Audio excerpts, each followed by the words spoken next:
अस्सलाम वालेकुम। कैसे हैं आप सब लोग। अल्लाह ताला से दुआ है कि अल्लाह ताला आप सब लोगों को अपने हिफ्ज़ व अमान में रखे। आमीन सुमा आमीन। आज हम आपसे बात करेंगे एक ऐसे मुल्क के बारे में जहाँ तशद्दुद औरतों पर आम है। वहाँ औरतों पर, लड़कियों पर तेज़ाब फेंकने के वाक़यात भी सबसे ज़्यादा रिपोर्ट होते हैं। ऐसे नित नए तरीक़ों से औरतों पर तशद्दुद किया जाता है कि अक़ल दंग रह जाए। देखने वाला और सुनने वाला हैरान और परेशान हो जाता है कि लोग इतने भी सफाक हो सकते हैं जिस तरह से तशद्दुद होता है इस मुल्क के अंदर। यकीनन नाम बताने की ज़रूरत नहीं है, सुनने वाले समझ गए होंगे कि ये कौन सा मुल्क की बात हो रही है। जी, उस मुल्क का नाम है भारत। भारत में औरतों पर रोज़ाना नित नए तरीक़ों से तशद्दुद केस रिपोर्ट होते हैं। हाल ही में भारत में औरत पर तशद्दुद का एक ऐसा केस रिपोर्ट हुआ जिसकी मिसाल पूरी दुनिया में कहीं नहीं मिलती। जी, मैं बात कर रही हूँ अंजलि कार एक्सीडेंट दिल्ली। असल में ये कार एक्सीडेंट नहीं था, ये अंजलि पर तशद्दुद का वो खौफनाक वाक़या है जिसकी पूरी दुनिया में कोई मिसाल नहीं मिलती। अंजलि पर इस कदर खौफनाक तशद्दुद किया गया कि रोंगटे खड़े हो जाते हैं। कार में मौजूद नौजवान अंजलि को कम से कम 12 से 13 किलोमीटर मुसलसल घसीटते रहे, जिसकी वजह से अंजलि की मौत वाक़ई हो गई। देखने वालों के मुताबिक अंजलि की बॉडी की ऐसी हालत हो रही थी कि वो बिल्कुल पहचानने में नहीं आ रही थी। सोचने की बात यह है कि ये लड़के कैसे थे और इनकी कैसी तरबियत थी कि इन्होंने उस लड़की को गाड़ी के नीचे से निकालना गवारा नहीं करा, बल्कि उस लड़की के साथ ही गाड़ी को लेकर भाग गए, जिसकी वजह से उस लड़की की मौत वाक़ई हो गई। ये लड़के कोई ज़हनी मरीज़ नहीं थे।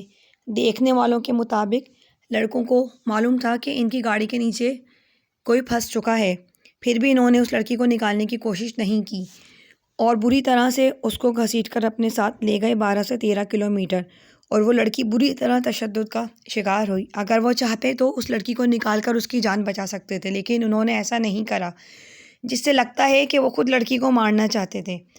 आगे आपको लड़की की दोस्त, अंजलि की दोस्त निधि का बयान भी सुनवाते हैं कि निधि इस बारे में क्या कहती है।